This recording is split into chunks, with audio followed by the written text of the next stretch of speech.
Hello guys, this is your friend and we are back with a new fanfic. What if Naruto gets gifts from the gods Sasuke bashing Harem? If you enjoy then, please like, share and do comments. And also check the description to Oregon creator of this beautiful creation. The date was October 10th. The setting Konohagakure no, the village hidden in the leaves.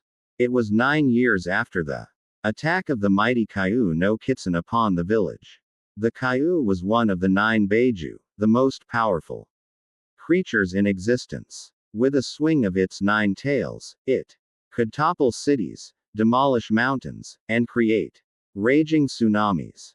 9 years ago, the Kyobi had attacked the village, killing many a shinobi. The village's leader, the Yandami Hokage Minato Namikaze, and his wife, Kusha Uzumaki, had just had their only child, Naruto Uzumaki, delivered to them on that fateful day 9 years ago. As the Kyobi descended upon the village, Minato Namikaze was rushing to create a plan to defeat it. Unfortunately, he could only find one solution. He had to seal the Kyobi into his own child at the cost of his life. So, Minato took his child from its mother with a somber frown. Upon making his way to the battlefield, he summoned the Shinigami, who sealed the beast into Nar while taking Minato's soul at the same time. Thus, Naruto Uzumaki became the Jinchuriki of the Kabi no Kitsune. 9 years. From then, on this very day, Naruto was being chased by a mob which had formed to finish what the Yandami had started and end the boy's life once and for all, thinking he was the demon itself. It was this scene that Kami herself was watching with a frown from up in the heavens. The boy had more assassination attempts on him in the first 9 years of his life than the first generation of all the Kages put together. As she watched this happen with a sigh, Kami wished that she could do something, but it was not to her jurisdiction. She had to receive permission from the only deity higher than herself. Opposite to what many people thought, Kami was actually not the highest deity in existence. There was only one above her. And he was the one who had created time, space and even life itself. This deity was the one who gave permission to every god and goddess for their jobs when they had to do them and only intervened when he found it necessary. Kami sighed again as she wished she could help the young blonde. Fortunately for her, the chance had arrived. Kami-sama, your presence is requested by the High Lord. A meek voice spoke. She turned to see one of the High Lord's angel messengers facing her. Tell him I will be there right away. She told the angel. It nodded and disappeared. Almost immediately after, Kami did so as well. She reappeared inside a white and gold courtroom which had marble statues of all the deities beside each pillar that held it up. Come forth, Kami. I wish to see you. A deep voice rang out. Kami walked through a pair of massive doors and entered a room where only one individual sat on a throne of pure matter. This was the High Lord, the only deity above herself. Yes, High Lord, she questioned. First of all, Kami-chan, I told you to stop calling me High Lord. Just calling me Jinso or Jinskin will do. The individual spoke with an annoyed sigh. He knew that Kami did this just to annoy him. Jinso had hair the color of dark chocolate and blue, green, gray eyes that seemed as though they were endless. Whenever he got angry, Jinso's eyes turned a mix of blood, red, and amber. It was an unusual combo that stunned Kami and yet turned her on at the same time. His skin had a natural tan to it. And despite not having a 6-pack or an 8-pack, his body was toned and built like an athlete. Despite being as old as time itself, Jinso chose to take the form of a 16-year-old boy for some reason. Needless to say, even Kami had to refrain from jumping him. Fine, Jin Soken, Kami replied with a rebellious teenager sigh. Second, I noticed that you were watching. The boy named Naruto Uzumaki. I was, sir, I just cannot believe how much pain and anguish that boy has gone through and would do anything to make it better for him, she said. Jano nodded. That is exactly why I have called you here. For the first time in a million years, I am going to show myself to the planet once more. But sir, didn't you say you would only intervene if you saw fit? Kami asked with an audible gasp. Jinso nodded again. And I see a big reason to intervene. This boy's suffering has gone on too long. I dare say that he has a heart, possibly purer than my own, as he has not turned on those wretched infidels only because there are a few people in the village that are actually precious to him. Jinso stood up out of his chair. Come with me, Kami. It is time to set things straight. With that, the two disappeared in a column of light that stretched far into the sky, letting all the angels and good souls know that was about to get real. Down on Earth, Naruto Uzumaki was not having a good day. First, he tore his pants on an open nail, causing a hole to rip in the crotch area. Then, he fell in a mud puddle while walking to Ikyaku's. Next, when the boy got to his favorite ramen stand in the whole world, he found out that Ayame-chan was sick. So, Tui Jiggy had to close the stand for a few days and take care of her. Finally, he got chased by an angry mob into the alleyway he was currently in. They each took turns beating him and crushing his little body. Yet he did not cry. Nar had learned from an early age that crying only egged the crowd on, and thus made the beatings far worse than normal. So he held in all his tears as they pummeled him. They had broken the boy's hands and feet with hammers so he couldn't run away or pull any demon tricks. One drunken villager had bashed him over the head with a sake bottle, causing glass shards to embed themselves in his scalp. Then some of the mob had taken turns stomping on his frail body and breaking some of his ribs. The last thing they did before preparing to kill him was one took a rusty kunai and carved it deep into his 6 whisker marks. Then, the leader rose, his arm kunai in hand. I guess this is it. See you in the afterlife. Tui Ayame-chan Hokage Gigi. Nar closed his eyes and prepared for his death. However, he didn't feel any pain. What happened? Am I dead? The little boy opened his eyes to see a chocolate-haired teen standing over him, his tanned hand gripping the arm of the man who was about to kill him. What are you doing, boy? Step aside so we can kill this demon. A civilian genin in his 40s yelled. You mongrels will not lay a hand upon this boy. The teen spoke, authority dripping from his voice. His voice made Nar shudder in awe.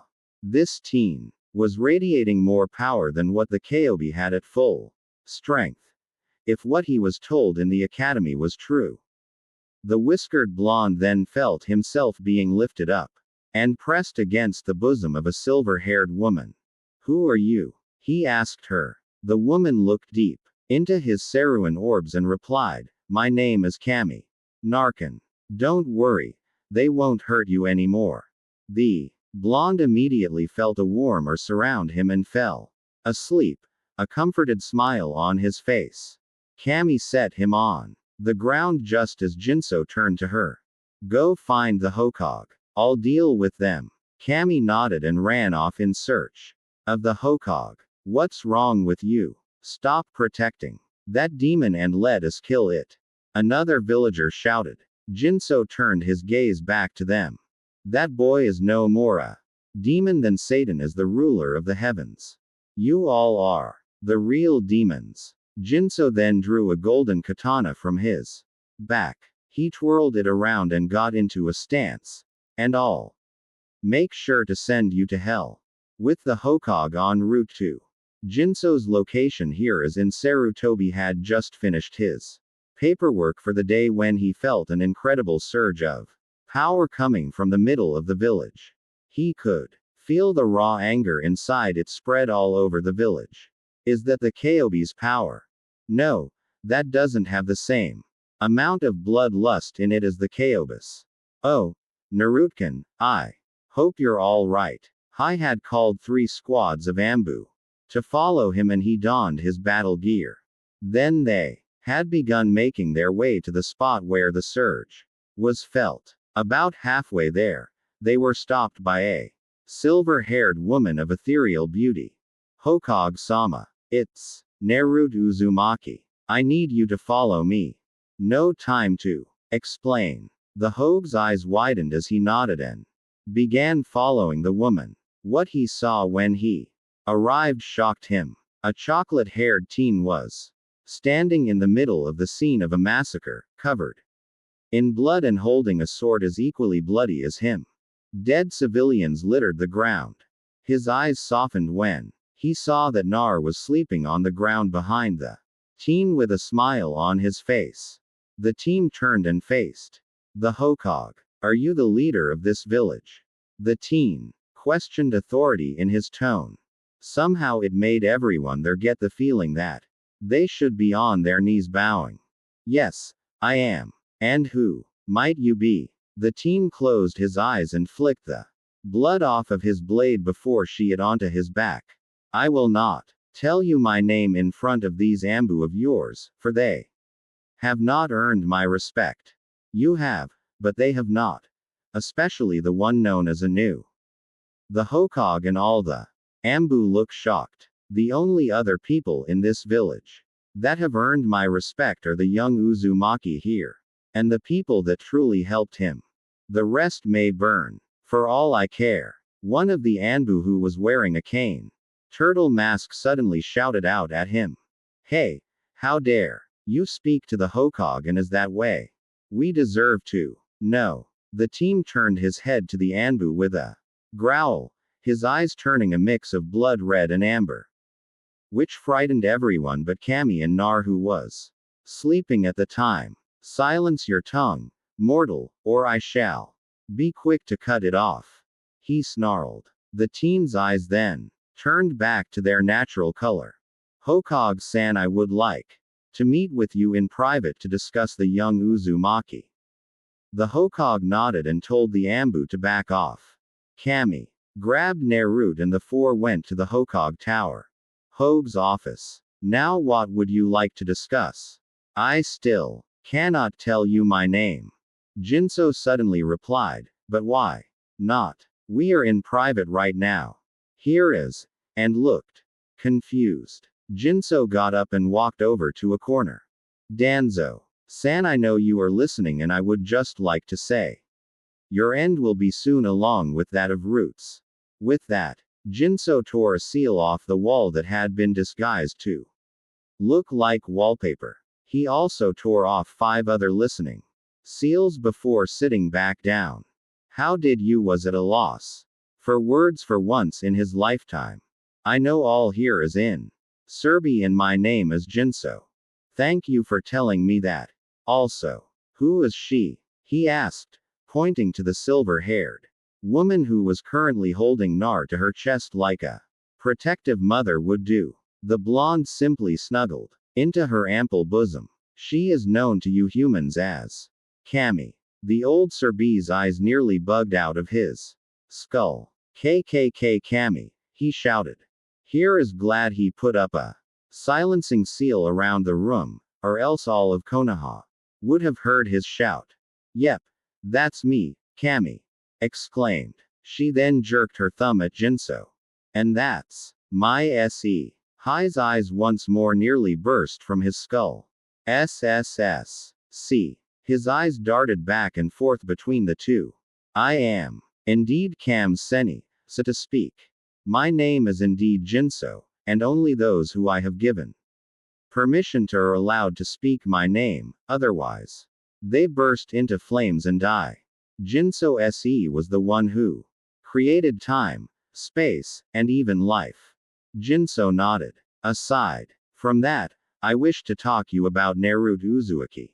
I have observed his life so far along with Kami, and I am severely disappointed with this village. This boy has endured more pain in his life than all the tortured souls in hell combined. Thus, he has my respect and admiration. Not to be rude, Jinso-sama, but why are you telling me this? Jano seemed to smirk for a moment. I am telling you this because I wish to give the boy a gift. A gift? Jinso nodded. Not just any gift. I am going to give him what you humans call a kek. Jenk among other things. A bloodline. Along with that, I will give the boy some other things to help him in his life. But with this, I ask a favor of you. Here is made a mental note to double up on his meds. A god was asking him Toto a favor for him. I wish for you to shape up this village. You have been letting the civilian council gain too much sway in the village. In fact, if it were not for the boy having precious people in this village, I would have rained brimstone and fire upon it after only a month. Grow a backbone here as in Serbi. This village is a __ military dictatorship. It is not a democracy. You make the rules and the villagers follow them. Now, shape up and fix this disgrace to the shinobi name that you call a village. Jinso roared, pounding his fist on the desk and breaking it into splinters. Unfortunately, this woke Nar up. Where am I? Am I dead? Nar asked as he groggy stared at the ceiling. You're not dead, Narutkin. You're very much alive, came the voice of the silver-haired woman he met before. He looked up and saw her beautiful smiling face. Suddenly, the little boy's eyes grew very big. You're Kami, he exclaimed as he jumped out of her arms. The boy got ready to bow when Jinso stopped him. You do not need to bow, my boy.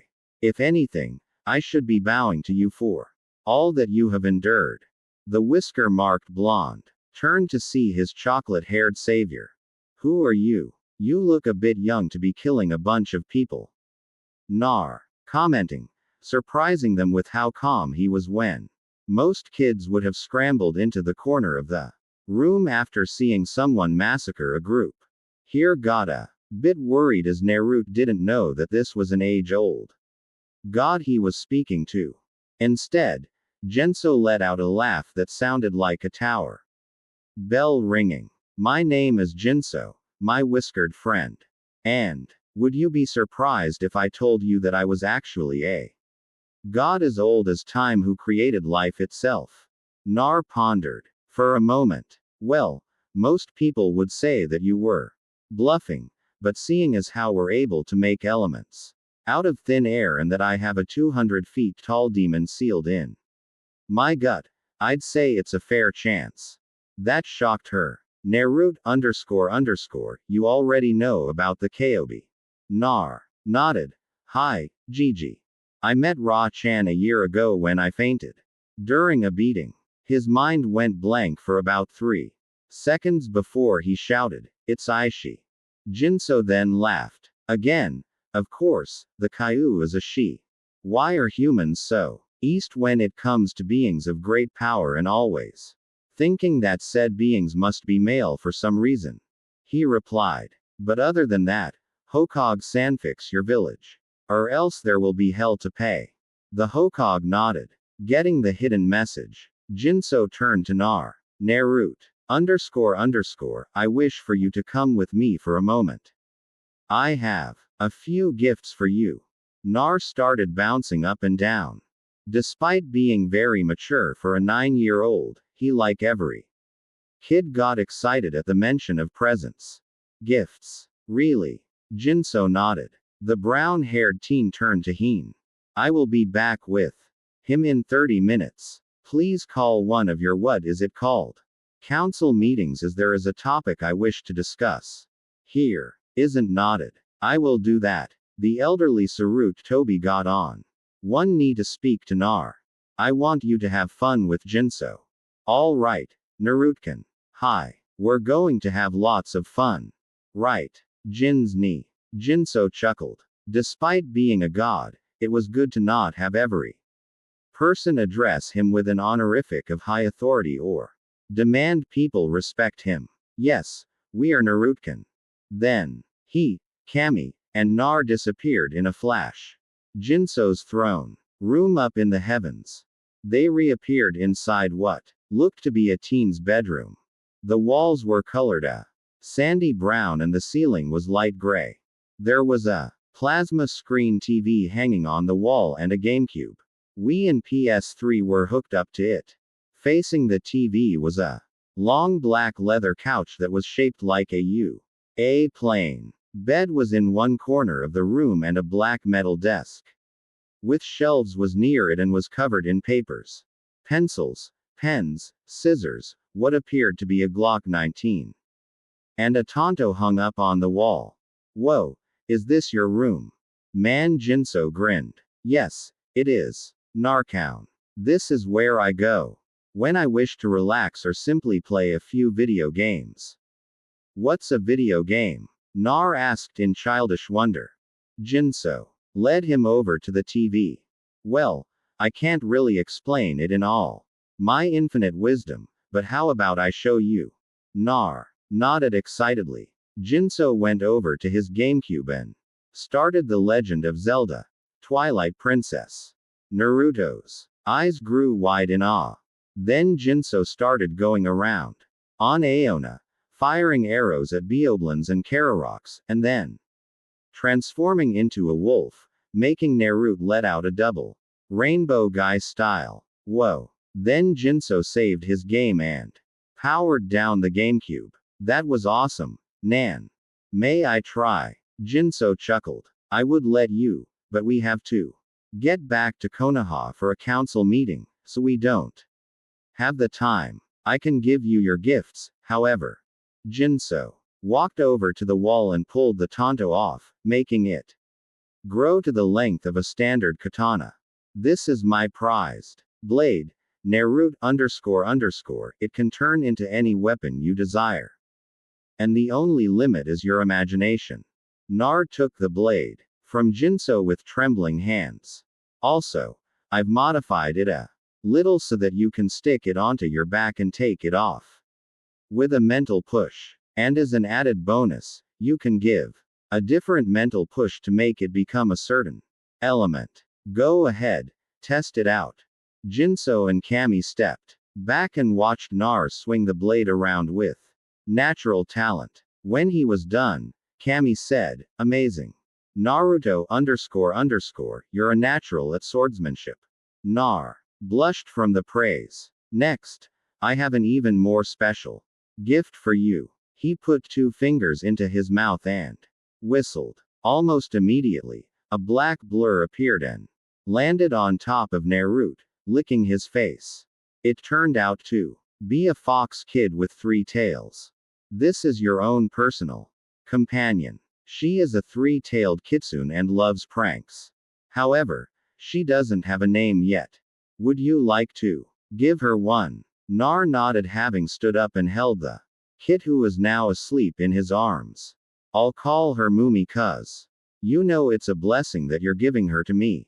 Man, Narut replied, giving a fox-like smile that made Kami glamp him with a squeal of kawaii. The goddess began stroking his whisker marks, making Nar purr. All right, Kami-chan, enough hugging. I wish to give Nar his 2 final gifts. Kami reluctantly got off of the blonde, and Jinso knelt down so he was eye level with Nar. Narut __, what do you know of Kekjenk? The blonde put a hand up to his chin in a thinking pose. Well, I know that Sasuke Tay has one, and everyone fawns over him for it. He also keeps repeating that nothing can beat the sharing and that it makes him an elite above everyone else. Personally, I don't see why it makes him a so-called elite. It just changes his abilities a little, right? Well, you're half right. It does change one's abilities. However, each bloodline is Different and does different things. The sharing allows Sashik-san to copy hand seals for Enjutsu and also lets him see through any genjutsu except for the Mangekyo. Sharing genjutsu. It also lets him cast genjutsu on a person by looking them in the eye when it's active. Only a person with a sharing can break out of a sharing genjutsu. So it really does make him an elite. Not exactly. See, bloodlines tend to make people like Sasaki a bit arrogant. That just means they'll be a bit overconfident sometimes. In battle. However, Sasake's case is different. He was actually a nice kid before his family was massacred. Then, the civilians and the civilian council started raising him up on a golden pedestal and essentially put his ego on steroids. Now he probably thinks he can win any fight and that everyone will do what says just because he's an Uchiha. Jinso turned away from Nar. Now Narkin, if, hypothetically speaking, I were to give you a bloodline, would you become arrogant with it? Nar shook his head in a frenzy. No. No way, Nan. I know I can't win every battle. Despite having Rick-chan Yuki in me. And even then, if I were to have a bloodline, I just got to train harder if I do lose. Jinso gave a satisfied nod. Well, good, Naruto __. Because that's exactly what I'm going to do. I'm going to give you a bloodline of your own.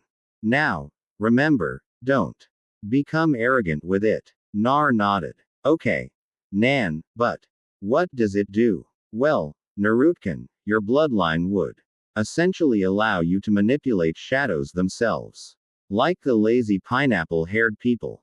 Jinso laughed. Sort of. See, the Naris manipulate shadows with their own chakra. However, this bloodline will essentially put a bit of shadow energy into your own DNA, causing you to be able to move them around without chakra.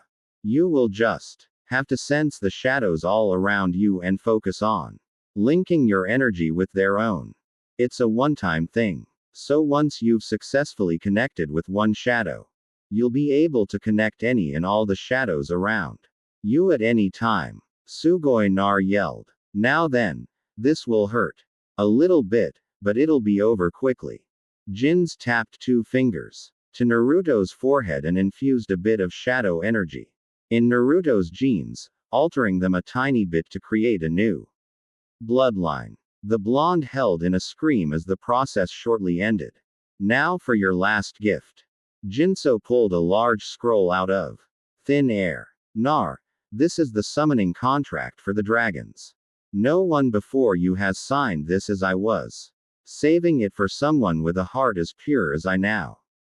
Bite your finger and sign your name in blood. Then put a handprint of blood next to your name. Nar did as he was told, and his name glowed when he finished. Now when you summon the boss dragon, Bahamd, you must not be afraid.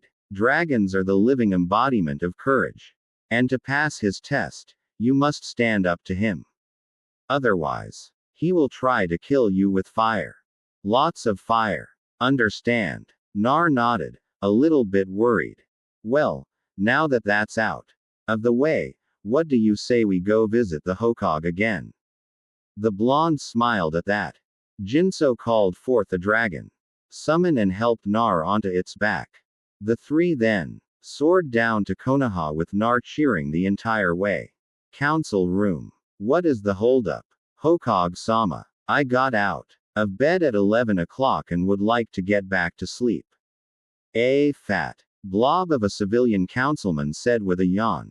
Here is an grew a pulsing vein on his head. I'm sure our last 2 remaining people will be here in a minute. He said, grinding his teeth. If you don't mind my asking, Hokage-sama, why are we still waiting? All the council members are present. It would be illogical to continue waiting, Shibi stated, fixing his glasses. Well, here is interrupted by Naruto's cry of woohoo crash. A large red dragon crashed through the ceiling and its passengers fell onto the floor. The first of the two to get up was a chocolate-haired teen with blue-green. Akira, I told you to land on the roof, not go through the roof. Jinso's voice said. The dragon merely replied, sorry about that. The gaki over there kept tugging at my ear and I lost my balance. With that, the dragon known as Akira Reverse summoned itself. Well, it seems as if our two guests have arrived after all. Did you have fun? Naruto __, the council members looked to see Nar standing beside a chocolate-haired teen with blue, green, gray eyes. Considering I got to ride a dragon and crash it through a building, what do you think, Gigi? Nar asked. Whether you're damn right I did. Look, you better have had fun, cuz I'm probably going to get yelled for destroying the roof of this building. Jinso berated. He then looked to see the entire council, both civilian and shinobi, staring at him. The brunette simply decided to pull a Kakashi. Yo, he said, putting his hand up lazily with two fingers forming a V and even forming a weird eye smile with both eyes. The result, all the civilian and shinobi council members face faulted except for Hyzen. Yo, you destroy the roof of this building and all you can say is yo. A pink-haired banshee in need of anger management. Classes shrieked. Nar had to cover Megumi's ears to protect the kid from permanent brain damage. Jinso grabbed the hilt of his sword and barely drew it out of its sheath. A flash of light signaled that he had moved it as well as the __ of the hilt connecting with the sheath. He pointed above the civilian council members. Please read that message on the wall as it states my only rule. All the council members looked up to see 4 words sliced into the wall with perfect calligraphy. Don't __ with me. Got it? He asked, making his voice sound a bit more demonic. Now, Jan, I believe you had something you wish to discuss. Here is and drew their attention back to the meeting. Jinso nodded. You're damn right I do. He replied, shocking everyone. I have seen the 9 years of this boy's life, and it infuriated me that most of this village would stoop so low as to harm a child. He has had more assassination attempts in the first 9 years of his life than most of the numerous cages ever had in all their careers combined. I have had enough of you people. From now on, this child is under my protection.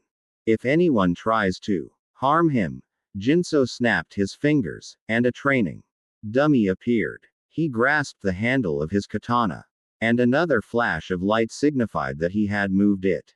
Upon the click of hilt meeting sheath, the training dummy exploded in a shower of weighted sand. Get the picture. Most of them were shocked. They had barely seen the teen move, and yet, he perfectly performed an Edo strike twice in a row. However, one moronic blob of a civilian counselor decided to pipe up. How dare you threaten the council? We could have you executed publicly, Jin. So then began laughing wildly, almost as if mocking him. The only way that could happen is if I lived in this village. This place is not my home, you moronic pile of horseshit. The god replied, and if you pathetic little weaklings on the civilian council ever threatened me, Naruto, or this woman over here, Jinso let out a blast of ki so great that most of the civilian council pissed an __ their pants and then fainted. The ones who didn't were the ones who had retired from the shinobi business. And somehow the only ones on the civilian side of the council left standing were all people who liked Naruto and helped him. The shinobi council members were having a hard time breathing as it felt like the air was being stolen from their lungs. Even Heen, the Kami no shinobi, was feeling lightheaded.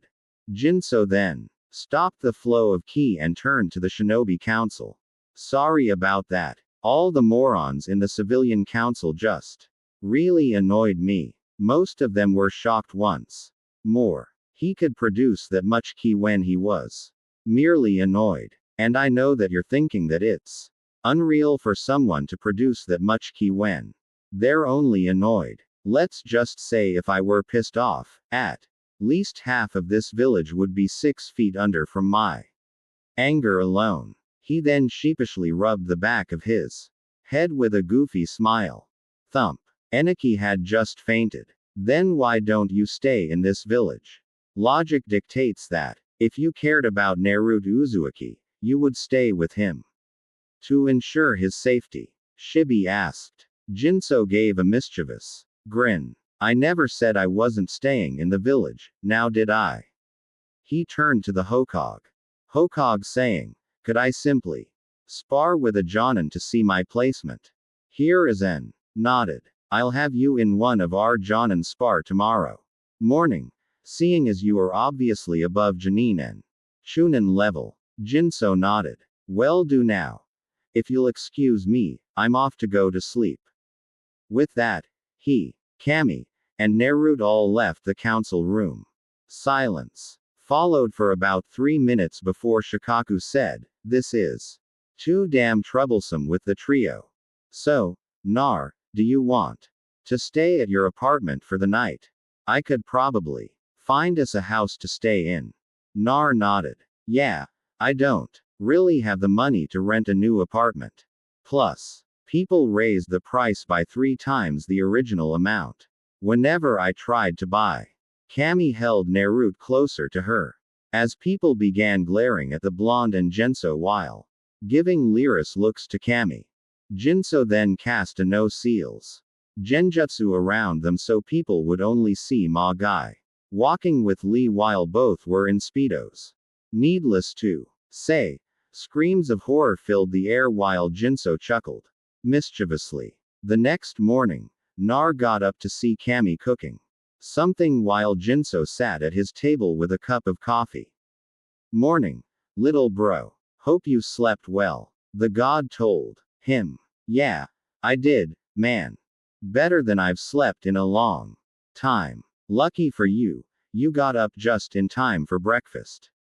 Kami said happily as she set a plate of bacon, eggs, pancakes, and orange juice down for the boy. The blonde quickly wolfed down his food before checking the clock. Ah crap, I'm going to be late for class, he exclaimed. Jinso set the newspaper he had been reading down. Not a problem, little bro. The brunette put a hand on Naruto's shoulder and warped the boy to right in front of the academy, surprising many of had been around them. Whoa, that was so cool, missin'. The blonde exclaimed.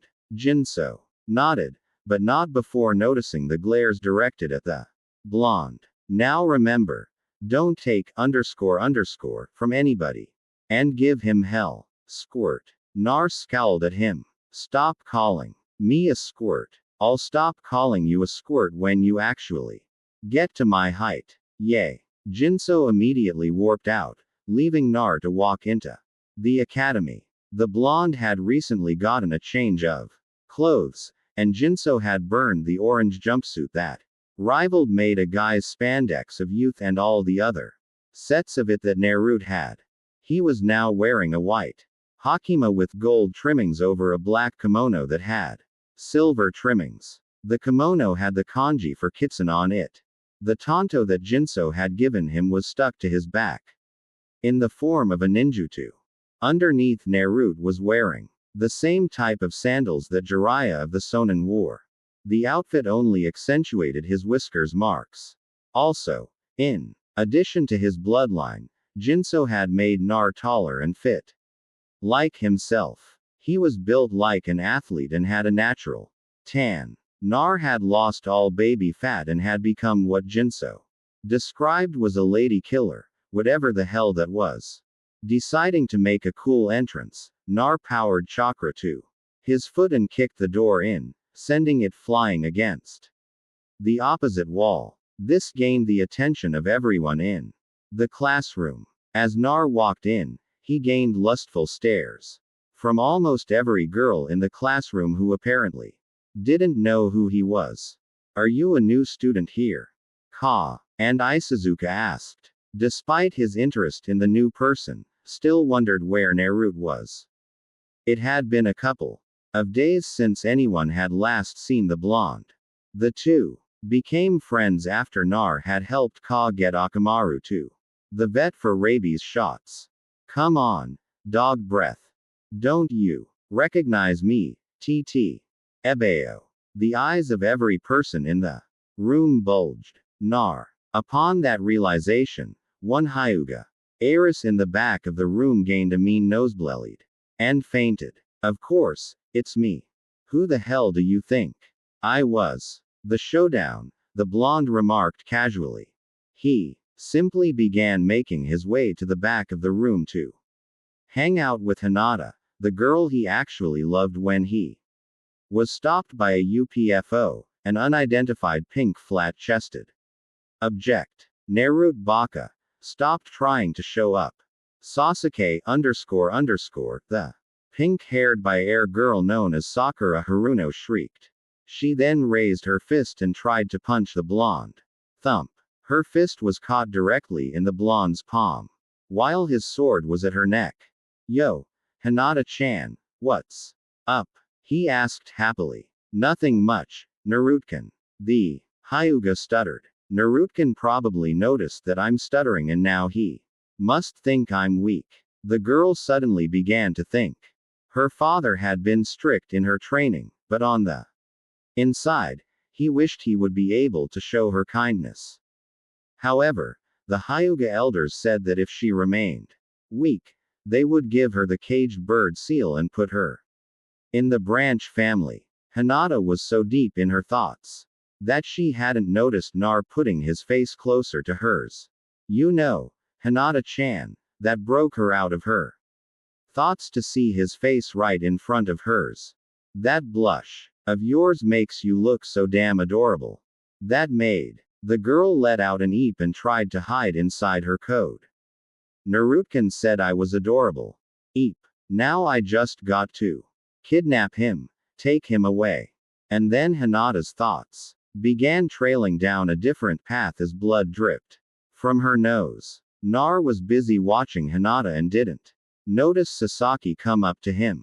Hey Nar, where'd you get the sword? Sasaki asked in actual interest as he sat down beside the blonde. You see, he used to be a douche. But then Jinso suddenly appeared and showed him just what would happen if he went down the path of an Avenger. That changed Sasaki. It was a gift from my Nissan. You like it? Yeah, it looks pretty cool. They were both interrupted by a shriek from Sakura.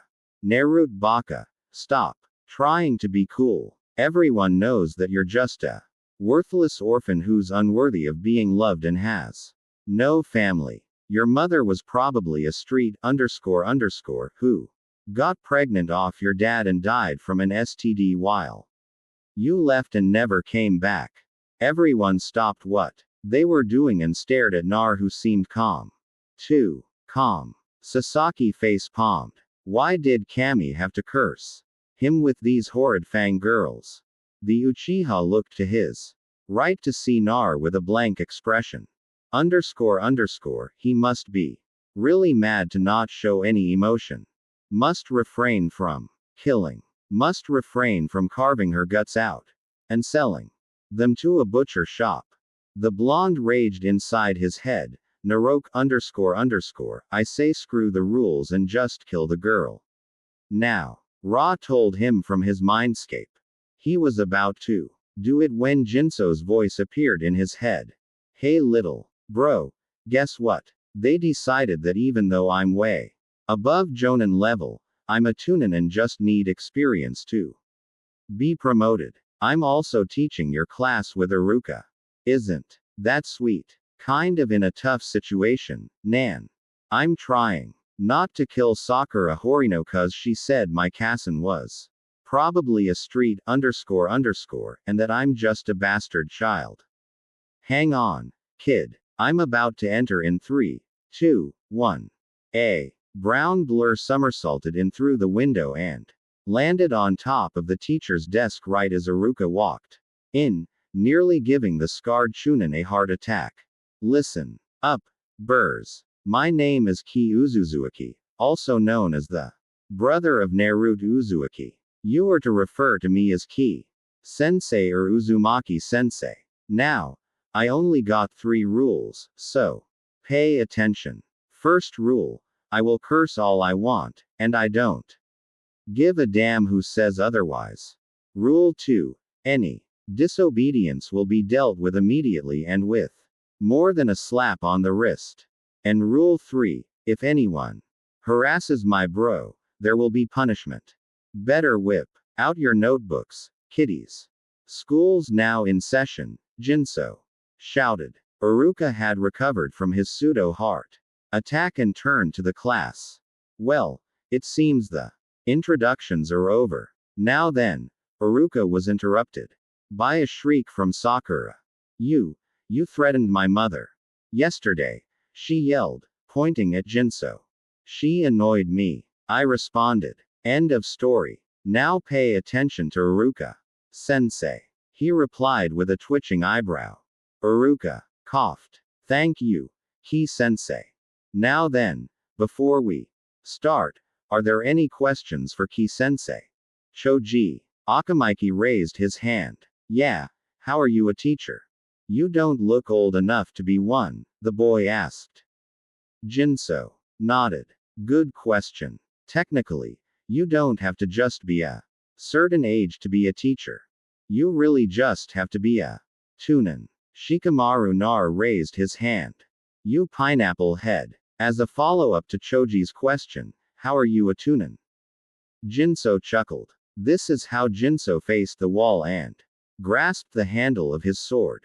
Everyone immediately focused on him. A flash of light signaled movement and before they knew it, they already heard the click of Jinso resheathing his sword. Parts of the wall fell off to reveal a short sentence. Field promotion, __, Jinso turned back to the class. That answer your question? Shikamaru just put his head on the desk, mumbling about troublesome blondes and their crazy brothers.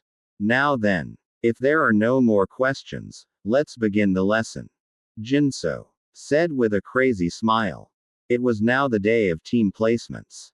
Throughout the 3 years of the academy that had passed, the students had been taught a number of things and faced entirely new experiences. Of course, that always came with some trouble and different events. One such event was that he was going to be promoted to Jonin at the end of this last academy year. I'm not going to do the graduation test because you know that I just have NAR use KBs instead of regular bunchons. Additional the rookie 9 all passed. All right, here are your teams.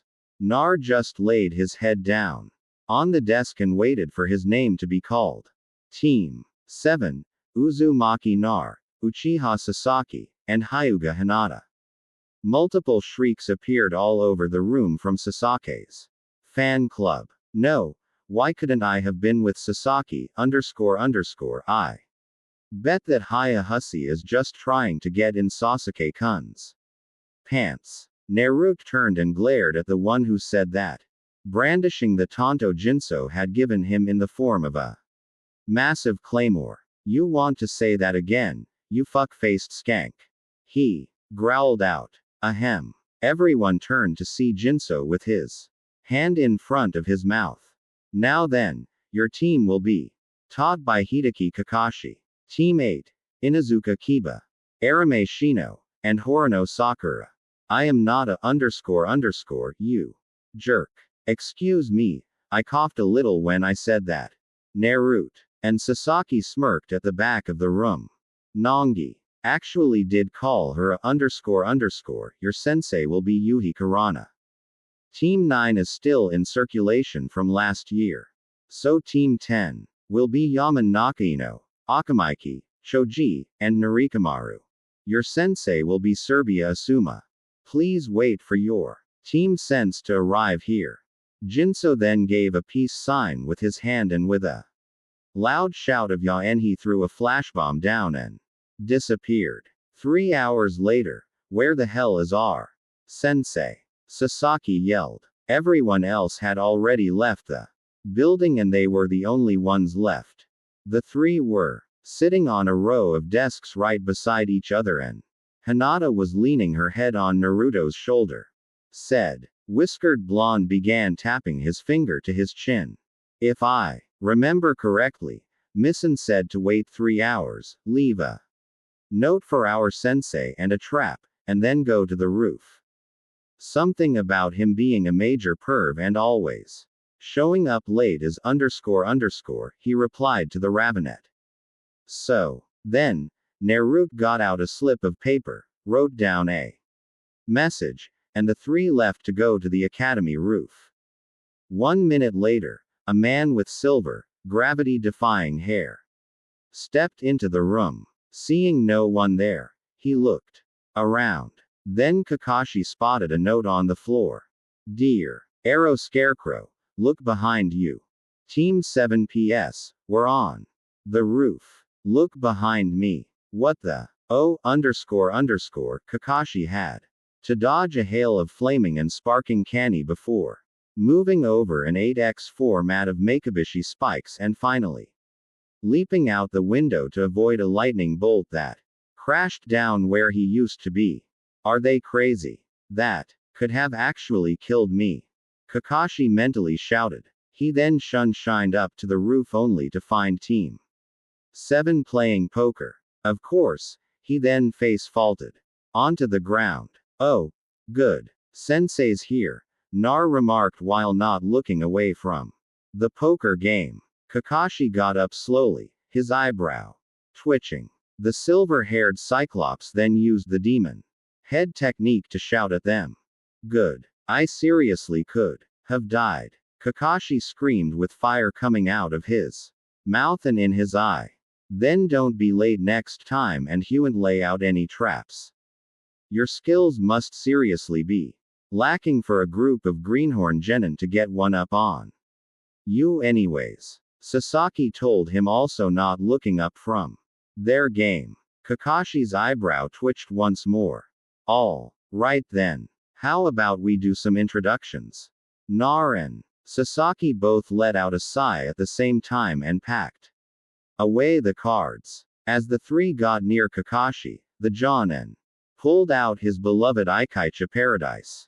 While Sasaki and Hinata were ahead of Naruto, the blonde had stopped, with a dark shadow covering his eyes.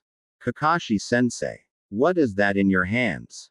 The blonde asked in a calm voice that sent shivers down both Sasaki and Hinata's spines. Oh shit, Kakashi just had to be a fan of the one book series in the world that Nar wishes to destroy. Sasaki thought with a mental roll of his eyes. Why, it's none other than Aikaicha, written by the great Jara-sama of the Sonin. The cycloptic Jonin replied happily. Good. Nar then pulled the Tonto off his back, turned it into a massive longsword, and set it on fire, 'cause I'm going to destroy every last one of those books. The blonde shouted, death in his eyes as he raced toward the waste of paper. Holy __, duck and cover. Hinata Sasaki yelled as he and the Hyuga Ays both jumped far away from the blonde streak of death. Kakashi looked a boy who had just been caught by his mom sneaking out at night. Only his mother was a crazy-ass blonde with a massive flaming sword that wanted to destroy his book. Nar managed to get close and slice Kakashi's book into pieces only to find out that it had been replaced with a log. Said Jonin was hiding with Sasaki and Hinata. Sensei, if you value your life and your manhood, you will never take that book out near Nar again. Sasuke warned him. The Ravenet then got up and shouted out to Nar. It's all right. He promised to never take the book out near you again. All right. Nar nodded and put away his sword. The four then joined together by the side of the roof. All right. Let's do some introductions. Smutkiller, you're first, Kakashi said, pointing meekly at Nar. My name is Uzu Maki Naruto. I like Hinak-chan, Onion-san ramen, Ayame-chan, Enko-chan, Paki Dango watching clouds. My dislikes are rapists, perverts, Naruto said, looking pointedly at Kakashi. That's smut which shall not be named. Arrogant people, and animal abusers. My favorite food is ramen. It's like crack, I tell you. And my goals. Hey, what the hell is that? Over there? Nar asked, pointing to a strange pulsing ellipse that was in midair. I don't know, Kakashi said, rubbing the back of his cranium. Nar began walking towards it. Little bro, whatever you do, don't touch. And of course, Nar had touched it right then, causing him to disappear in a flash of light. Jinso suddenly appeared on scene. He touched it, didn't he? The chocolate-haired god turned to Kakashi. Well, be back sometime. As the ellipse began to close, Jinso jumped straight through, sending him to a new place. On the other side of the portal, Nar and Jinso both tumbled out onto a grassy field, with a massive cherry blossom tree in the middle of it all. Damn it, Nar. When I say don't touch it, you don't touch it. Jinso yelled. Nar got up with a sigh. Sorry, you know me. I'm very curious. Jinso nodded. Yeah, I do. Both of them then looked around. So, where the hell are we, Onion-san? Jinso looked and saw floating scrolls with 2 wisps of fire beside each. He then wet one of his fingers and stuck it in the air for a few seconds. Jinso brought it down with a deadpan look as he said, shit, what? We're in a video game right now. Nar face palmed. Why must I be attracted to shiny and glowing objects? He moaned. Jinso then noticed one of the scrolls coming towards them. Nar, stay back. What? Why? These scrolls contain powerful monsters. They're too much for you to handle, but they're a piece of cake for me. Now get back. Nar leapt away right as the scroll made contact with Jinso. And the god met 3 blue imps. Well, looky here, boys. We got ourselves a meal. One of them cackled. Jinso merely smirked and drew his katana. Sorry, but this item is off the menu. He shouted, suddenly appearing behind an imp as it burst apart. Jinso then appeared behind another, and it burst apart. He finally positioned himself across from the last one, and then jumped high, bringing the blade down right in the imp's forehead. The barrier then dispelled. For some reason, he heard a wolf and a squeaky voice. The god turned his head to see none other than Okami Amaterasu, running up with Asun on her head. Suddenly, the sun goddess was stopped by a shout from Un, which sounded something like, this guy doesn't look too friendly. Ami, you better be careful. Jinso turned around to face them, holding his katana by his side. Immediately, Amaterasu got ready to fight, and he soon said, let's show him not to mess with the sun goddess. Jinso merely flicked the mint green blood off of his blade and sheathed it. This confused Ami and Un, who said, he's not going to fight.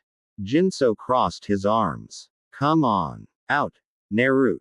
It's safe now. The duo looked to see a blonde 12-year-old with 6 whisker marks on his cheeks come out from behind a boulder. The team then turned his attention back to Amaterasu.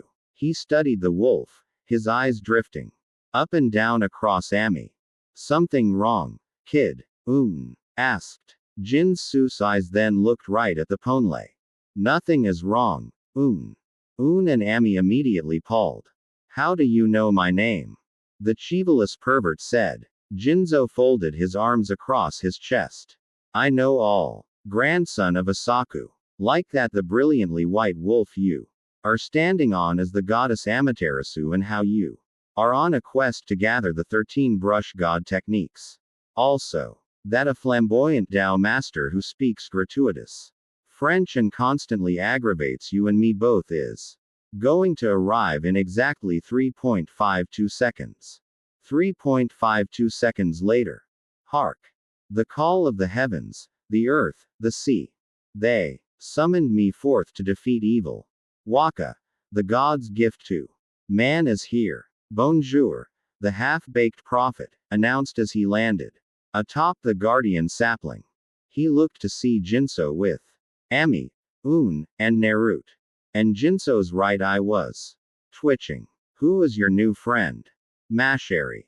Jinso drew his katana out of its sheath before he let out a roar of fury. Hajime, my how angry you are. Waka said as he dodged Jinso's attack. The chakinet landed on the ground, crouched and ready to fight. Jinso then laughed at Waka's statement once he landed. Oh, trust me, this is mere annoyance. Now, that being said, let us fight like true swordsmen, he stated. Waka glided down doing a mid-air piet. Indeed, Mashari, let us fight like warriors, not brutes. The Tao Master replied. On guard, Jinso mocked, leaping forward with the intent to stop Waka from drawing pillow talk. And it worked, as he was so fast that Waka was literally slammed into the barrier that somehow surrounded the fight, as it did for all fights, and received a nasty bump on his head that started bleeding. Amazingly, the slam broke one of the 3 weak spots in the barrier. And it dispelled. Whoa, the half-baked prophet got banged up real good, he soon exclaimed.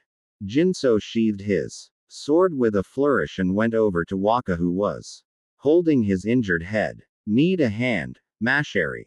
He asked jokingly, extending his arm. Waka grasped the hand and stood up. I must admit that was quite the fight. If you could call it that. No, the Tao Master commented.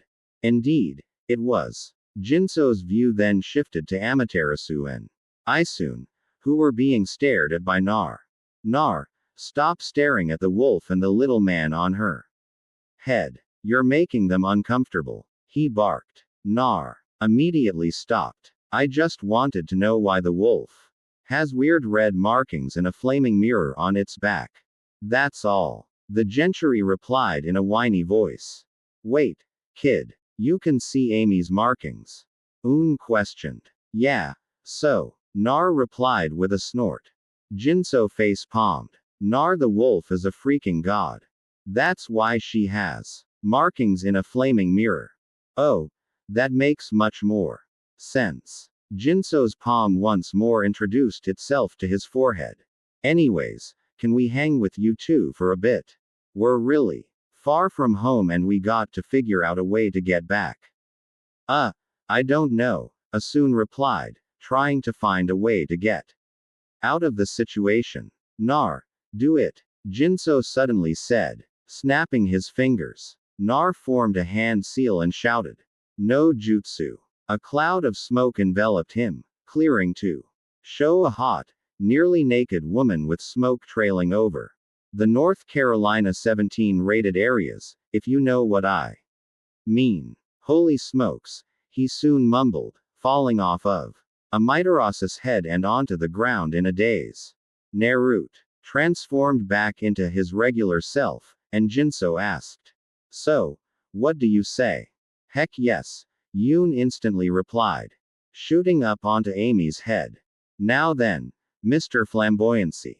Off with you, Jinso said comically while making a shooing motion at Waka, not caring about anything. The Tao Master said. The group began walking around aimlessly. Why? Because it's what you do when you are in a video game and have nothing to do. So, if the wolf's a god, then shouldn't you two be bringing down divine justice or something? Nar asked out of nowhere. Amaterasu and Un suddenly stopped in place. Well, you going to answer me or what? Nar then questioned, getting annoyed by their silence. Jinso placed a hand on Naruto's shoulder and squeezed it tightly. Looks like we still have to work on your patience when we get home. The Chaken told him. Joe then turned to the duo. Even though my friend here is a bit impetuous in his questioning, he does have a point. If you're a god, shouldn't you be doing a certain job? He asked them. Amitasu looked at Soon. And then at them. Follow me, the wolf said for the first time, surprising everyone but Asun. Amaterasu led them to Hana Valley, where they sat down underneath a tree. What would you like to know? She asked Jinso and Nar. For starters, where the hell are we? The whiskered blonde asked. Jinso gave him a look that told him to stop the cursing. You two are in a place known as Nippon 1, the land of mortals. You met us in Shinshu Field. He soon answered. Okay, then. Another question. What are you the god of? Nar then asked Amaterasu. First of all, I am not a god. I am a goddess, young man. I am Okami Amaterasu, goddess of the sun. All right. And who are you? The blonde then asked of Asun. I'm Yoon, the wandering artist and the seventh celestial envoy of the brush gods. Brush gods. This time, Jinso answered him. The brush gods are the 13 gods of the zodiac. Each god has rule over a specific part of nature, and many tales and myths involve them. The brush gods were originally one god, but that one god died, and its power was separated into 13 different entities. Each brush god can grant their powers to anyone they find worthy of using them, with the powers ranging from controlling the elements to the very heavens themselves. Jinso replied. Amaterasu narrowed her eyes. At this, how is it that you know so much about the deities of these lands if you claim to originate from elsewhere? Quote. She asked. I would rather not say for fear of you not believing me at all. Jinso told them with a sigh. Oh. Come on. I'm a living being as tall as your thumb that is sitting on top of a wolf that is a goddess. You honestly think I won't even consider whether or not what you would say is true? The punk asked with a laugh. You sure you want to tell them? Nissan. Nar asked him. Jinso nodded. They told us about themselves. It's only fair we do the same.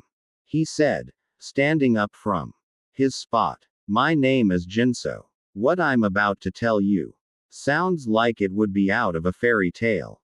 I come from a different universe in of itself, and in that universe, I am the highest deity in existence. I rule over all heaven and earth there, and I have almost never interfered in the world's affairs. I would only do so if it was to be needed, which was almost never. However, I did so 3 years back in order to help out my friend here.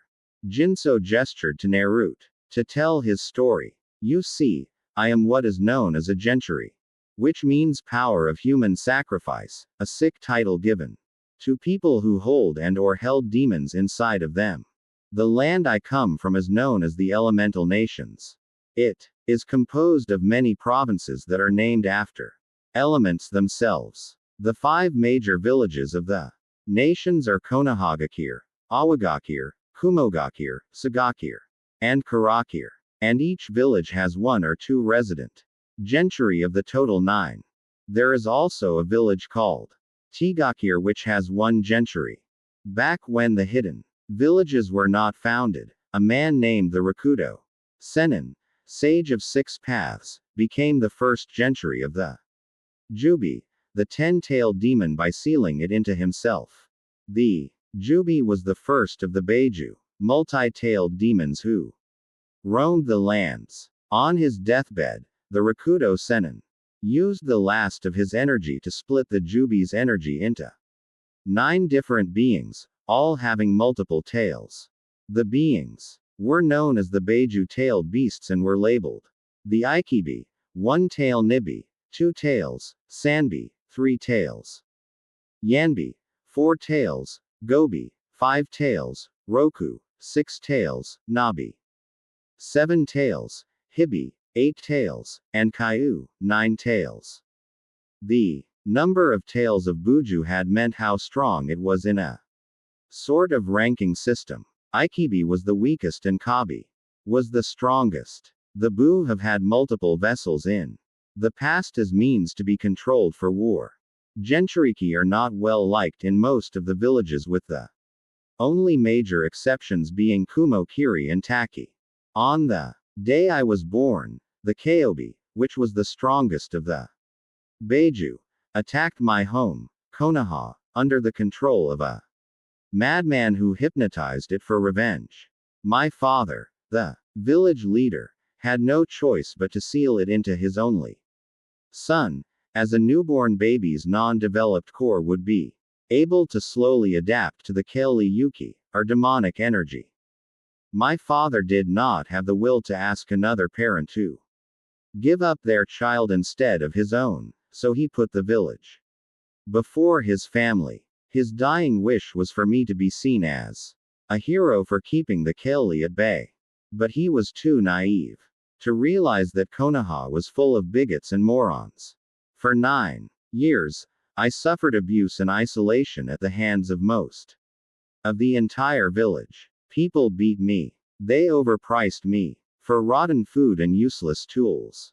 They kept their children away from me at all costs, and they called for my death multiple times. The blonde said, clenching his fists in anger. Un was shocked beyond all words. And Amaterasu had tears streaming down her face. I barely had any friends until I was 6, when the owners of a ramen stand found me half dead in the snow and took me in to heal me. They were the first people besides the village's leader, some of the civilians, and some of the Anbu, an elite squad of shinobi who protect the village's leader, to care for me and be nice to me without any intention of harming me. When I was 7, I met the love of my life in the park. She was being bullied by 3 other kids for always being shy around other people. I ran right over and punched the __ out of them, telling them to leave her alone or else. I instantly fell in love with her, and she felt the same way. The reason she was always so shy was because she came from a prestigious clan of people with the same special ability, and most of them had a stick shoved up their asses. Her father was always hard on her, calling her weak and making her fight her own sister. But apparently it was because he didn't want the elders of the clan to brand her with a horrible seal and put her in the branch family of the clan, who were essentially slaves in almost every sense of the word to the main branch.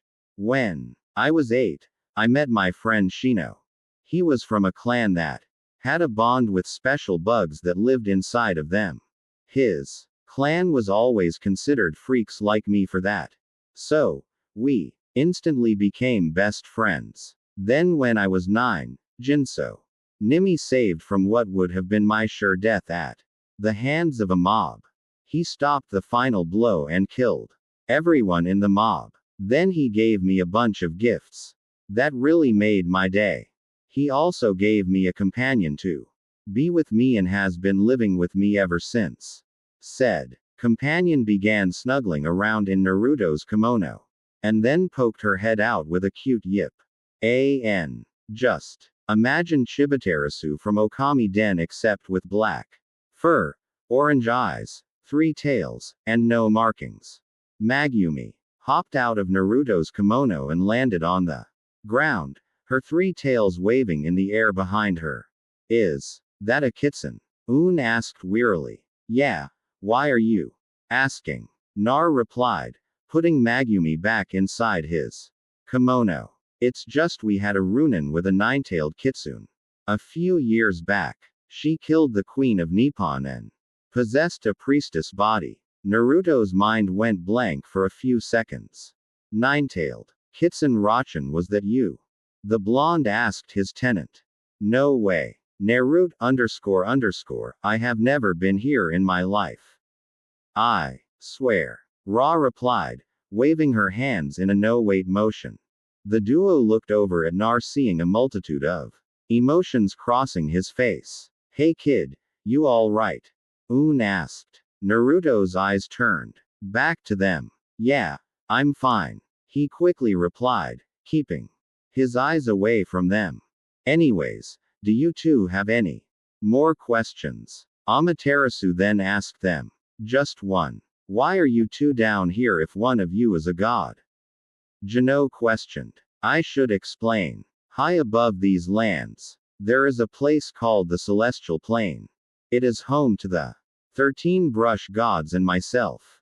Earlier today, we all felt a disturbance in the properties of time and space. We were thinking of whom to send to investigate the disturbance. And I realized that I could visit all my old friends and soon. So I volunteered. That is how we found you two. She explained. I see. That must be why my abilities are not working. Jinso muttered. What do you mean? He soon asked him. As you might know, there is no such thing as a perfect defense. Correct. Seeing their nods, he continued. That means everything has a weakness, even gods. My abilities are all regulated by the space-time continuum. If there is a disturbance in it, I lose a few of my abilities. I can still teleport, levitate, etc. But I cannot open a wormhole if my abilities are messed up.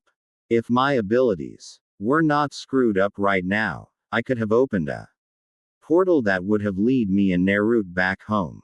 But I can't. And the only way to get my abilities back is to find out what is causing the disturbance and stop it. Jinso finished. So, all we got to do is find out what's messing with stuff it shouldn't be. That'll be easy. There hasn't been any major signs of evil in the land for about 3 years, Soon replied. Suddenly, Jinso and Amaterasu both perked their heads up and looked around before turning to each other. You sensed that, right? Jinsu asked her. Yes. There seems to be a fervent wave of evil energy coming from the north. Amaterasu said. Wait, there's something evil in Kimui. He soon asked. It feels so familiar, but I cannot quite place it. Naruto stood up. Then that's where we're going. TTO, he shouted. The group cheered and began running towards the north. Kimui. The group got out of the observatory and was immediately blinded by a snowstorm. JJ Gez, it's cold. He soon exclaimed, we're going to need to find a place to stay until this blizzard ends. Nar agreed. Then let's get moving. Jinso finished. Amaterasu began leading them towards Oki's house only to find the Oina swordsman surrounded by at least 50 various Namahag. Oki. Amaterasu exclaimed. I soon tried to pull her back, but he was flung off. Jinso caught the little Pongal and gave him to Nar. I need you to watch over Yoon until Amaterasu and I get back. Okay. Got it. Nan, you can count on me. The blonde replied. Jinso gave a happy nod and began running towards Oki. Amaterasu leapt right into the fray, tearing at the monsters. Amaterasu, is that you? Oki asked, not believing his eyes. The one and only Oki, she replied, cleaving another Namahag in half with power. Slash. A dark shadow leapt up amongst the cliffs and began springing between them. It launched itself high, and then landed right next to Oki, turning out to be Jinso. Amaterasu joined them, the two forming a barrier to protect Doki. So these are the punks that having been ravaging Kamui, Jinso asked. Yes, they are. Those are known as Namahagarasu replied. Well, then let's show him what we're made of. The Choconet replied, throwing his sword in the air and pulling out 2 semi-automatic pistols. He leaned over a bit and his katana slid right into its sheath. Amaterasu roared at the Namahag, and the two of them charged. Amaterasu took half of the Namahag, while Jinso took the others. Amaterasu's fight. Amaterasu equipped solar flare for this fight and immediately charged her group. In the first few seconds, 6 Namahag had been killed after being bashed over the head with the reflector. Utilizing Gale Storm, she continuously collected demon fangs from the monsters. After finishing off the entire group, Amaterasu looked over where Jinso was. I think I'll go watch over Oki, she said to herself. Jinso's fight. The Choconet launched himself right over the group of Namahag, rapidly firing bullets into the crowd of monsters. Hey, I won't even need my guns for this fight, he muttered happily, putting away the pistols. The Namahag took this time to launch their signposts at him. With Oki and Amaterasu. Amaterasu had helped Oki stand up on one leg. His left ankle was broken and he had broken his whole left arm. Thank you, Panterasu. I think I would have been finished if you and that young man hadn't rescued me. The Oa warrior told her. It was nothing, merely just helping out an old friend. She replied. Who is that young man anyways? He seems to be a bit underdressed to be in Kamui. Oki asked. I think you'll be fine. From what I can tell, he gasped. Jinso. Amaterasu suddenly cried out, seeing the Namahag throw all of their signs at him. Back with Jinso. Smirking, Jinso raised his right hand so that the palm faced the monsters. Don't you all know the saying? He asked as the posts continued to move. What goes around? The signs quickly stopped in the air right in front of him, floating there. Jinso then exerted a wave of energy from his palm, pushing the signs back while saying, comes around. The signs bashed into their owners, sending the Namahag flying. Jinso held his hand in the air and moved it down, creating a katana with pure energy and solidifying it. He then held it behind him in a stance and disappeared with a sonic boom. The Namahag that were in the air froze up, and then exploded in a shower of monster blood with Jinso reappearing right behind them. He was then splattered with their mint green blood. Snapping his fingers, the blood vanished from the Choconet's jeans. He then ran over to Oki. You all right? Jano asked him. Oki groaned as the god held him up. I'll be fine. What is your name, young warrior? Oki asked him, turning his head to the side to speak. My name is Jinso, he replied. Well, then Grun. Thank you, Jinso, for helping me. It's no problem. Why don't we go inside so everyone can get warm? Jinso asked him, calling Nar over. The group all went inside Oki's house and dried off. A few minutes later, Magumi had wrapped herself up in her tails and was sleeping next to the fire. Everyone else was sitting around the fire themselves, drinking hot tea. Amaterasu and Jinso had dressed Oki's wounds and put his broken limbs into cast so that they could heal. What happened before we arrived, Oki? From what I've seen, monster attacks have been very rare in the past few years, and for you to be cornered by 50 of them is most unusual. Amaterasu asked him. I was visiting the other Oa at Weep Gear when I felt a blast of dark energy. The Namahag came charging from inside of Yoshibet. I was trying to defend Weeper while everyone got to safety, but there were too many of them. That was when you four arrived, he replied, holding his broken arm. They came from Yoshibet. How is that possible if no beast or half beast can keep their bearings for more than 10 minutes maximum in there? Un asked him. Nar raised an eyebrow. Yoshibet. What the heck is that? The blonde asked. Yosht is known to my people as the forest of confusion. The trees inside it produce pollen that can cloud the senses of any beast. If a beast were to go inside of Yosht, it would have at the most 10 minutes to find safety before it completely loses its bearings and ends up starving or freezing to death. Oki told him. Geez, that sucks. Nar commented. Yeah, but that's not even the worst part. He soon replied, "You're kidding, right?" Nar asked him, wearily. Not a chance. They say that there is a secret part of Yasht that almost nobody has ever ventured into, and those who managed to enter it never came back. The Ponlay said fearfully. Okay, now you've gotten me interested. Jinso told him, watching intently. A long time ago, when Nippon first began, there was a Ronin one who traveled the lands, documenting everything he came across. No one ever knew his real name, but he came to be called the historian, for he wrote the beginnings of Nippon's history. One day, the historian was in Kimui when he came upon Yasht. Naturally, the historian was curious. He soon began. He managed to venture to a deep part of Yasht where the spirit gate stands. Seeing no other path, he turned to venture out of the forest.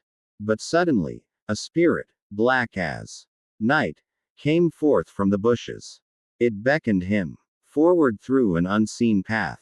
The historian followed the spirit deeper into the forest where the sun's light barely shone. He came upon a hole in the ground, accurate, purple smoke rising from its depths.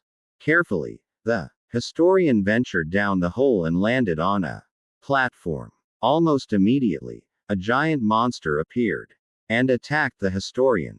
As he was a Ronin, the historian vanquished the monster and cleared the hole of the smoke. When he did so, a tunnel appeared, leading him to a vast wealth of treasure. But it is said that a terrible dragon guarded the treasure, judging all who found him.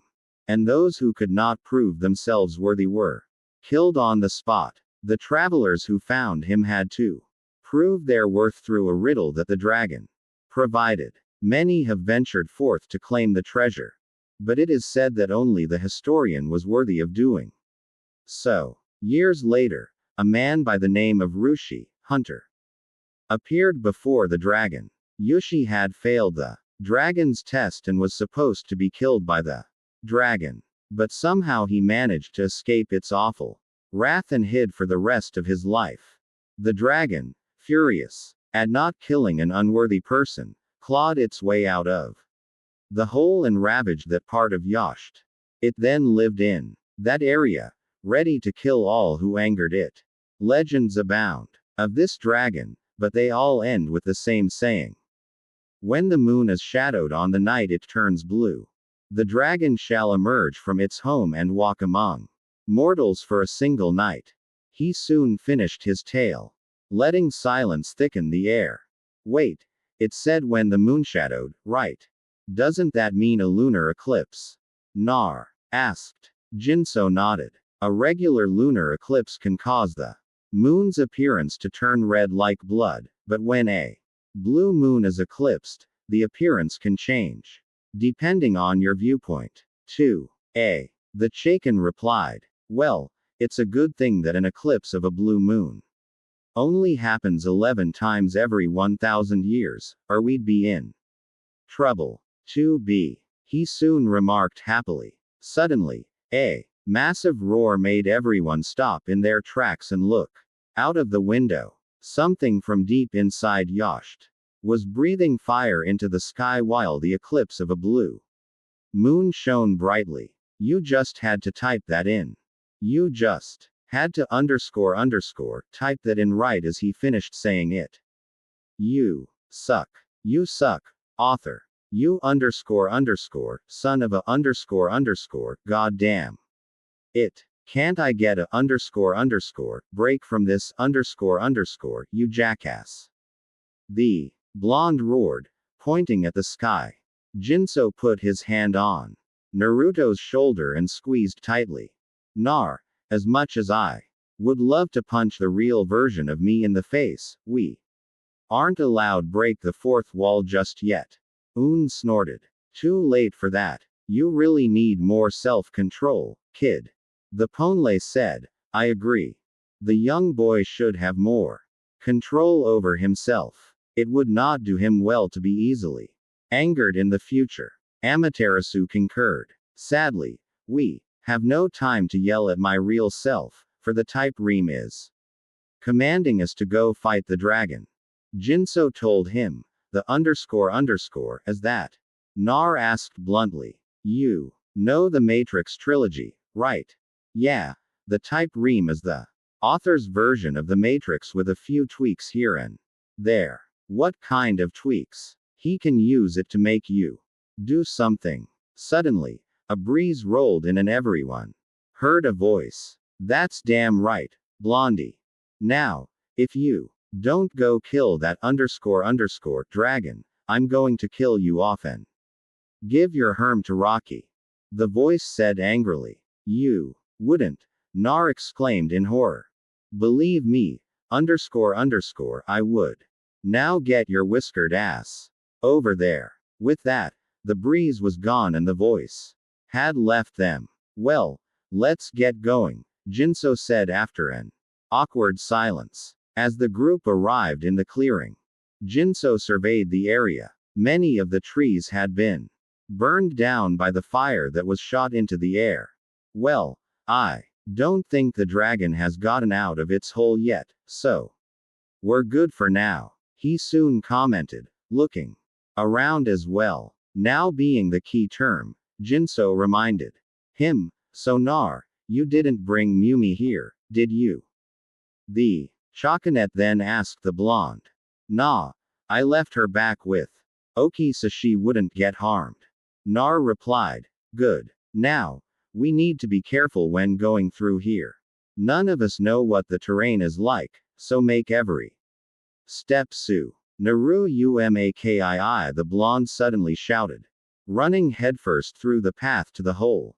Damn it, Narut. Un's motto does not apply to you, Jano shouted, running after his companion with Amaterasu and Un 1. At the dragon's den, the other three appeared on the scene only to see Nar dodging a blast of fire. They followed the stream of flames to the source and saw it coming from a hole in the ground, bending like an L as it escaped. How the __ is that even possible? The blonde exclaimed, dodging another fireball. Hey, __ come out here and fight me yourself. Nar then shouted, shaking his fist. Suddenly, tremors rocked the area, and a roar came from the hole. I think you made it angry, he soon exclaimed. BGM activated. Gundam OT2 Track 29. Counterattack. The ground around the hole began to bulge and Jinso shouted, hit the deck. All four of them leapt away from the ground as it exploded in a burst of dark violet fire. Burning embers swirled around the area, lighting multiple trees on fire. Chunks of burning earth flew down from the skies they had been launched into. From the flames, a shadowy figure rose taller than even the Isafuji Mountains. As it reached the apex of its height, moonlight shone down, illuminating the monster. The dragon was covered in golden scales that shone in the moonlight. Its silver scaline eyes glowed entrancingly. Two shiny black horns stood proud atop its head, and its black claws and talons glinted in contrast to the snow. Its ivory teeth were crusted with the blood of the unworthy. The dragon reared its head back and let out a screeching roar, blowing all the needles off of many of the pine trees. Fuck. Nar stressed the F as he stared up at the dragon's hulking form. The colossal beast pointed its head up and let out a stream of fire from its mouth, roaring all the while. When it was done, the dragon crashed down onto all fours and stared at the group. BGM deactivated. Who dares to awaken I? Ryeg Goteki, Grand Dragon, Protector of eternal knowledge and slayer of the unworthy from my slumber. The dragon bellowed, its deep voice rumbling throughout the forest. Jinso stared at the dragon and then stepped forward with an impassive look on his face, studying it closely. He then blinked and smirked at the dragon. What? Do you not remember me? The Choconet asked, staring the dragon right in the eye. Ryu Goki leaned his head downwards to meet Jinso's gaze. Who might you be, young mortal? He asked. You must be getting old if you can't remember me, Ryu. Jinso asked him with a smirk. Ryu Goti's eyes suddenly widened and a laugh escaped his throat. Only one person has ever had the balls to call me that. Good to see you, Jinso. The dragon said happily. It's good to see you as well, Ryu. It's been, what, 200,000 years since we last met? Jinso replied. Indeed, it has. You seem to have shrunk in all that time. How did that happen? The mighty dragon asked. I kind of prefer to wear this around the humans so they don't freak out and try to have a paladin come kill me like usual. So, how have you been doing? Ryu. Jinso replied. The usual. A foolish human tries to prove their worth. I burn them alive and bite their legs off. It's much like bacon, believe it or not. Though, I believe the last time I actually had bacon was at that stag party Dionysus hosted. Now tell me, where is Cammy? How has she been doing? Rugi asked him. Cam's been doing well. She's in a whole another dimension, though. Oh, really? Well, it seems you have found a companion or three to travel